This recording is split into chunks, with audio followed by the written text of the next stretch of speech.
मंच पर उपस्थित आदरणीय मजिस्ट्रेट साहब, हमारे विभागीय अधिकारी, तहसीलदार और नायब तहसीलदार मैडम,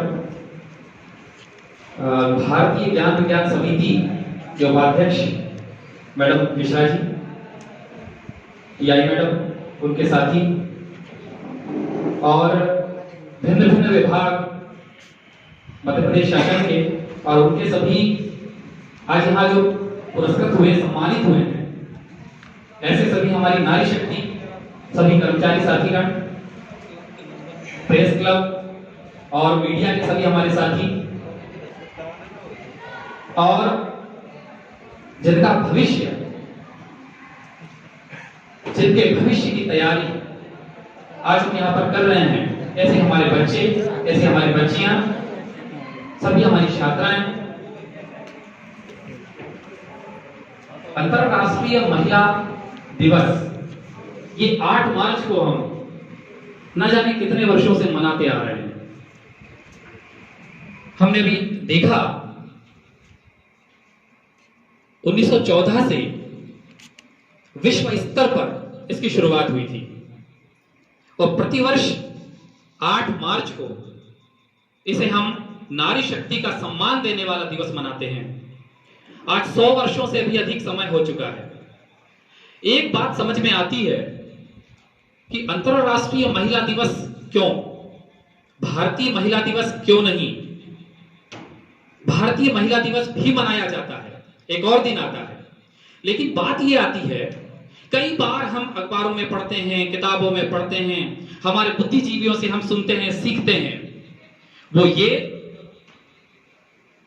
कि जितनी भी हमारे देश की महिलाएं हैं वो पीड़ित हैं, दलित हैं, परेशान हैं, फिर अंतरराष्ट्रीय महिला दिवस की आवश्यकता क्यों।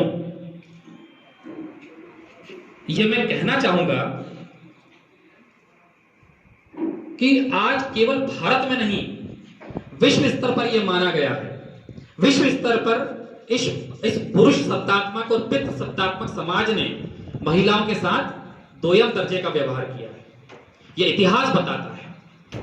तो इससे, इस बीमारी से पूरा विश्व पीड़ित है।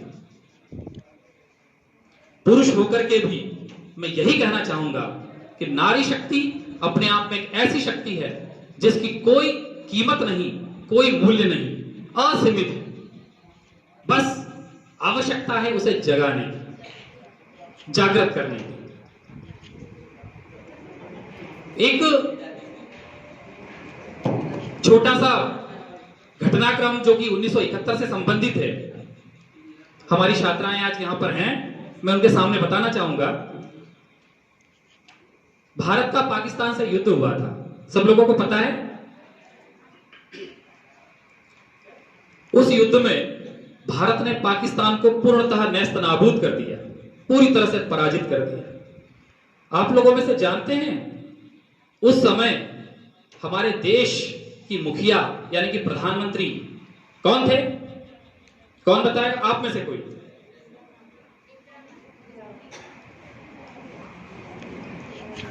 बताएं बताएं।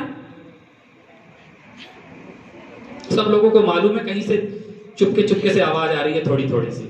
सब लोगों को मालूम है हमारे देश की प्रधानमंत्री उस समय कौन थी? इंदिरा गांधी। सब लोगों ने बोल दिया। आयरन लेडी के नाम से प्रसिद्ध थी। विश्व स्तर पर इस युद्ध को सराहा गया था। विश्व स्तर पर यह माना गया था कि देश की मुखिया एक लेडी होकर के भी, एक नारी होकर के भी इतने बड़े निर्णय लिए और पाकिस्तान जैसे राष्ट्र को पूरी तरह से पराजित कर दिया। ये वो थी आयरन लेडी, तभी से उनको आयरन लेडी का खिताब मिला। आयरन लेडी का मतलब जानते हैं? आयरन लेडी क्या होती है? आयरन लेडी का मतलब, आयरन मतलब क्या होता है और लेडी मतलब, इतनी लोहे में क्या होती है? मजबूती, ताकत, शक्ति, जिसे कोई न तोड़ सके, उसको कहते हैं आयरन लेडी। तो मेरा यही कहना है कि जितने भी हमारी यहां पर आज महिलाएं हैं, सब हमें क्या बनना है? Iron lady. हमें कोमल नहीं बनना, कमजोर नहीं बनना। कोमल, कमजोर ये सब गई बातें हो गई इतिहास की, अब सब खत्म हो चुकी है। अब हमें सामने आकर के दिखाना होगा, तभी हम फैसला कर पाएंगे कि समाज में हमारी कीमत क्या है।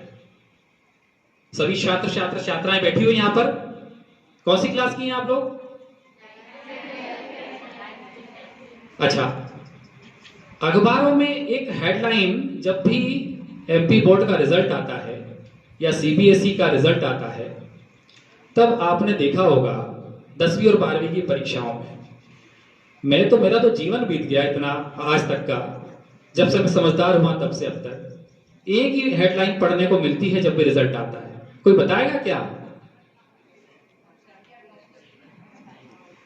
एक ही टाइटल आता है, लड़कियों ने फिर बाजी मारी।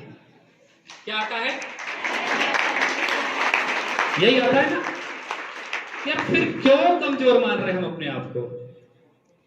इतने सालों में मैंने तो यही टाइटल हमेशा देखा है कि लड़कियों ने फिर बाजी मारी। अब फिर का मतलब लगातार हम बाजी मारते आ रही हैं। हमारी लड़कियां, हमारी नारी शक्ति हमेशा से जीतती आ रही हैं, विजय पाती आ रही हैं। फिर आखिर कहां हम अपने आप को कमजोर महसूस करने लगे? याद रखिए, ये बच्ची, इनके मास्क लगा है, अपना टाइम आएगा। मैं कहता हूं मेरा टाइम मैं खुद लाऊंगी, ये होना चाहिए। मेरा टाइम मैं खुद लाऊंगी, किसी के भरोसे नहीं रहेंगे, टाइम का इंतजार नहीं करेंगे हम। हमें खुद इस काबिल बनना पड़ेगा कि टाइम हमारे पीछे पीछे चला है। क्या होता चला जाए? फिर इतनी मेहनत करनी है, इतना शक्तिशाली हमको बनना है कि टाइम हमारे पीछे पीछे चला है। ये टाइम ही तो पीछे पीछे आया इतना सारा, देख रहे हैं यहां से वहां तक कितनी कुर्सियां लगी और सब महिलाएं बैठी हैं यहां से वहां तक। ये इन शक्तियों ने, इन नारी शक्तियों ने कितनी मेहनत की होगी, कितने अपने आप को काबिल बनाया होगा कि टाइम भी पीछे पीछे चले आया। मैडम ने कितनी मेहनत की होगी कि वर्दी इनके पीछे पीछे चली आई और आज थाने की कमान लेकर के बैठी हैं। कितनी मेहनत की होगी? ये टाइम हमको लेकर के आना है। याद रखिए, कभी किसी कवि ने लिखा भी है, अबला जीवन हाय तेरी यही कहानी, आंचल में है दूध आंखों में पानी। अब गए वो दिन, अब गए वो दिन, अब वो दिन नहीं रहे। फिर किसी कवि ने यह भी लिखा है कि बूंदे ले हर बोलों के मुंह, हमने सुनी कहानी थी। क्या बात! नारी के ये दो रूप हैं जिन्हें कवियों ने अपनी अपनी बुद्धिमत्ता से, अपनी अपनी समझ से लिखा है। ये दोनों ही रूप में मूल्यवान हैं। यदि हम कमजोर हैं, कोमल हैं, तो किसी कारण से, क्योंकि हम में वो क्षमता है कि हम जन्म देती हैं, महिलाएं जन्म देती हैं, इस संसार को आगे बढ़ाती हैं, इसलिए कमजोर हैं। लेकिन इसलिए नहीं कि किसी का अत्याचार सहें। जब अत्याचार सामने से आता है तो वो कौन बन जाती है? झांसी की रानी हो जाती है। तो दोनों कवियों ने अपने अपने हिसाब से सही लिखा।